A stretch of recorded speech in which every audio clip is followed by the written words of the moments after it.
بسم اللہ الرحمن الرحیم۔ آج کا واقعہ ہم بیان کرنے جا رہے ہیں حضرت شمعون علیہ السلام کا۔ روایت ہے کہ حضرت شمعون علیہ السلام بہت بڑے حق پرست، زبردست، شجاع و بہادر تھے، اور یہ بھی ایک روایت سے پتہ چلتا ہے کہ ان کے بدن پر بال بہت زیادہ تھے، مانند مثال سر کے بالوں کے، لیکن اللہ تعالی نے ان کو قوت بہت زیادہ عطا کی تھی۔ اور ایک شہر کا نام اموزیہ ہے، کنارے دریا کے، روم کے اس شہر کے بادشاہ کا نام فوتا تھا۔ وہ بڑا کافر تھا۔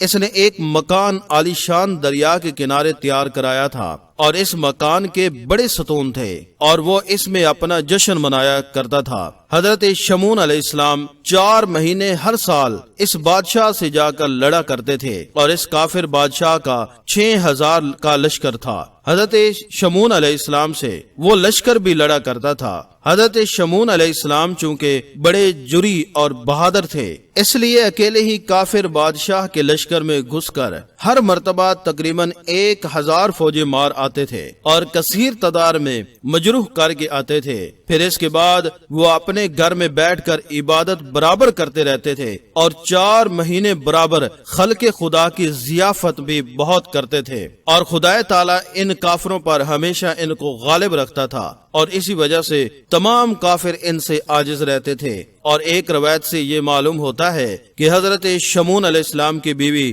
بڑی نیک بخت پارسا تھی۔ ایک دن کافروں نے آپس میں صلاح کی کہ حضرت شمعون علیہ السلام کی بیوی کو کچھ فریب دیا جائے۔ تب اموزیہ نے فریب کر کے کسی شخص کو مخفی شمعون کی بیوی کے پاس بھیجا۔ اس نے کہا، اے بی بی، ہم دیکھتے ہیں کہ شمعون تمہاری طرف رغبت نہیں کرتے، اور ان کا خیال کسی غیر کی طرف ہے۔ تم اگر ایک کام کرو کہ ان کو کسی طرح سے مار ڈالو، تو ہمارا بادشاہ اموزیہ تم سے نکاح کرے گا، پھر تم بہت ہی آرام سے رہو گی، اور تخت سلطنت بھی تم کو ملے گا، پھر تو تم بادشاہی کرو گی۔ پس عورت ناقص العقل نے دنیا کی طمع سے کہا کہ جو تمہارا بادشاہ حکم کرے گا میں بصر و چشم اس کو بجا لاؤں گی۔ تب اس نے ایک ہی رسی اس کو دی کہ جب حضرت شمعون علیہ السلام رات کو سو جائیں تو تم اس رسی سے باندھ رکھنا، اور پھر ہمیں خبر کر دینا، ہم اسی حالت میں بادشاہ کے پاس لے جائیں گے اور وہیں ان کو مار ڈالیں گے۔ پس اس مردود کے کہنے سے حضرت شمعون علیہ السلام کی بیوی نے اپنے پاس رسی چھپا کر رکھی۔ جب رات ہو گئی اور حضرت شمعون علیہ السلام سو گئے، بیوی نے ان کو نیند کی حالت میں باندھنا شروع کر دیا۔ اچانک وہ نیند سے بیدار ہو گئے، اور انہوں نے اپنے ہاتھ پاؤں بندھے دیکھے، رسی کو توڑ ڈالا، اور اپنی بیوی سے پوچھا کہ کس نے مجھے باندھا تھا؟ وہ بولی کہ میں نے خود ہی باندھا تھا۔ حضرت شمعون علیہ السلام نے پھر کہا کہ تم نے مجھ کو کیوں باندھا تھا؟ وہ بولی کہ میں تمہارا زور آور آزماتی تھی کہ تمہارے اندر زور ہے یا نہیں ہے، اور میں یہ دیکھنا چاہتی تھی کہ کوئی دشمن تم سے لڑ سکتا ہے کہ نہیں۔ یہ سن کر حضرت شمعون علیہ السلام نے کہا کہ تم خاطر جمع رکھو، کوئی دشمن خدا کے فضل سے ہم سے زور میں بڑھ نہیں سکتا۔ پھر 4 مہینے کے بعد حضرت شمعون علیہ السلام اس شہر میں جہاد فی سبیل اللہ کے واسطے گئے، اور پھر وہاں سے لڑائی میں فتح حاصل کر کے واپس تشریف لے آئے۔ پھر بادشاہ اموزیہ نے حضرت شمعون علیہ السلام کی بیوی کے پاس لوگوں کو بھیجا۔ وہ بولی میں نے اس کو باندھا تھا، لیکن وہ بڑا ہی زور آور ہے، اس نے رسی توڑ ڈالی، تم لوگ بادشاہ سے جا کر کہو۔ چنانچہ ان لوگوں نے پھر واپس آ کر بادشاہ سے کہا۔ پھر بادشاہ نے بہت سا مال و دولت دے کر اور ایک لوہے کی زنجیر حضرت شمعون علیہ السلام کی بیوی کے پاس بھیج دی کہ اب اس کو باندھ کر تم رکھنا، اور پھر فوراً مجھ کو خبر دینا۔ پس دوسرے دن شمعون علیہ السلام کو ان کی بیوی نے لوہے کی زنجیر سے باندھا۔ جب حضرت شمعون علیہ السلام نیند سے بیدار ہوئے تو انہوں نے اپنے ہاتھ پاؤں پھر زنجیر میں بندھے دیکھے۔ یہ دیکھتے ہی انہوں نے اپنے پاؤں ہلائے تو وہ زنجیر ٹوٹ گئی۔ پھر اس کی خبر بادشاہ کو پہنچی۔ بادشاہ اموزیہ بولا کہ لوہے سے اور کوئی چیز مضبوط نہیں ہے، آخر میں اس کے باندھنے کے واسطے کیا بھیجوں؟ اب تو صورت یہی ہے کہ اس سے کہو کہ جس طرح ہو سکے اس کو میرے پاس بھیج دو۔ پھر انہوں نے حضرت شمعون علیہ السلام کی بیوی سے جا کر کہا۔ وہ بولی بہت اچھا، کچھ تدبیر کروں گی اور پھر آپ کو کہلا بھیجوں گی، آپ سب خاطر جمع رکھیے۔ ایک دن شمعون علیہ السلام لڑائی سے واپس گھر میں آئے اور اپنی بیوی سے ہر طرح کی باتیں کرنے لگے۔ ان کی بیوی نے کہا، اے صاحب، تم کو اللہ تعالیٰ نے بہت زور دیا ہے، اب تم ہم کو یہ بتاؤ کہ ایسی کوئی چیز بھی ہے کہ اس سے تم کو بند کر رکھ سکے اور تم اس کو باوجود زور آزمائی کے توڑ نہ سکو۔ یہ سن کر حضرت شمعون علیہ السلام نے کہا کہ تم کو اس سے کیا مطلب ہے اور یہ چیز تم کیوں پوچھتی ہو؟ وہ بولی میں پوچھتی ہوں کہ تم سے کوئی زور آور چیز ہے یا نہیں ہے۔ یہ سن کر حضرت شمعون علیہ السلام نے کہا کہ مجھ کو ایک چیز سے باندھ سکتی ہو، یعنی میرے سر کے بالوں سے یا بدن سے، اس کو میں نہیں توڑ سکتا۔ یہ سن کر اس کی بیوی نے شب کو نیند کی حالت میں ان کے سر اور بدن کے بال تراش کر رسی بٹ کر دست و پما ان کے مضبوط باندھے۔ انہوں نے نیند سے اٹھ کر اپنی بیوی سے پوچھا کہ ارے مجھے کس نے اس طرح سے باندھا ہے؟ اس کی بیوی بولی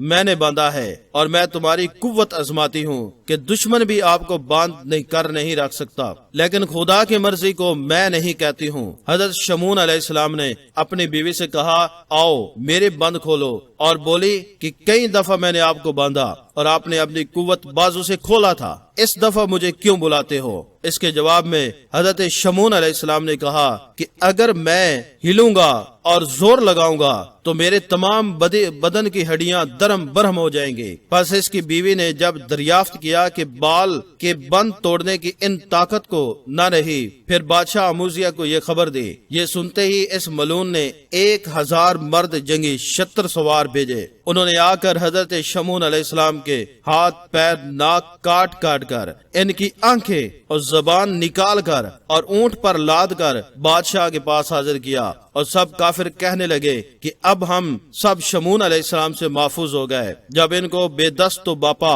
اور زبان کٹی ہوئی اور آنکھیں نکلی ہوئی، صرف ان کا دھڑ باقی تھا، بچا شاہ اموزیہ کے سامنے لے جا کر رکھا، تو کوئی شخص ان کافروں میں سے کہنے لگا کہ میرے باپ کو اس نے مار ڈالا ہے، اور کسی نے کہا کہ میرے بھائی کو اس نے مار ڈالا ہے، اور پھر ہر شخص دعویٰ کرنے لگا۔ اور جب دیکھا کہ ابھی دھڑ میں معمولی رمق باقی ہے تو سب کے سب کہنے لگے کہ اس کو کسی شدید عذاب میں ڈال کر بالکل مار ڈالو۔ سب کافروں نے مشورہ کیا کہ اس کو دریا کے کنارے لے جا کر بالا خانے پر سے دریا میں گرا دو۔ چنانچہ انہوں نے ایسا ہی کیا۔ جب حضرت شمعون علیہ السلام کا دھڑ دریا میں گرایا تو اسی وقت حضرت جبریل علیہ السلام خدا کے حکم سے آئے اور حضرت شمعون کا دھڑ جو ابھی ہوا پر ہی اٹھا لیا تھا اور جو کچھ اعضاء ان کے دھڑ سے علیحدہ کر دیے گئے تھے، وہ سب اعضاء خدا کی قدرت کاملہ سے اپنی اپنی جگہ پر آ کر نصب ہو گئے۔ پھر جب وہ کٹے ہوئے اعضاء حضرت شمعون علیہ السلام کے ٹھیک ہو گئے تو پھر حضرت جبریل علیہ السلام نے حضرت شمعون علیہ السلام سے کہا کہ اے شمعون، خدا نے تم کو بہت قوت و طاقت دی ہے، خدا کا نام لے کر کھڑے ہو جاؤ، اور پھر اس ملعون کے مکان کا ستون پکڑ کر تمام حصار اور مکانوں کی بنیادوں کو کھود کر اس دریا میں ڈال دو۔ یہ سنتے ہی حضرت شمعون علیہ السلام نے اللہ تعالیٰ کو یاد کر کے حصار اور مکانوں کی بنیادوں کو اور تمام مکان شہر کے کھود کر تمام کفار کے اٹھا کر اس دریا میں ڈال دیا، اور اسی طرح کے کیا کہ کوئی منتفس اور شہر کا نام و نشان باقی نہ رہا، اور پھر خدا کا شکر بجا لائے اور اپنے گھر پر آ کر اپنی بیوی کو مار ڈالنے کا قصد کیا۔ خدا کے حکم سے حضرت جبریل علیہ السلام آئے اور کہا کہ خدا تم کو فرماتا ہے اپنی بیوی کو مت مارو اور کوئی اذیت بھی مت دو، کیونکہ اس نے نادانی سے بادشاہ اموزیہ کی صلاح سے تم کو باندھ کر اس کے حوالے کیا تھا۔ چونکہ عورت ناقص العقل ہوتی ہے،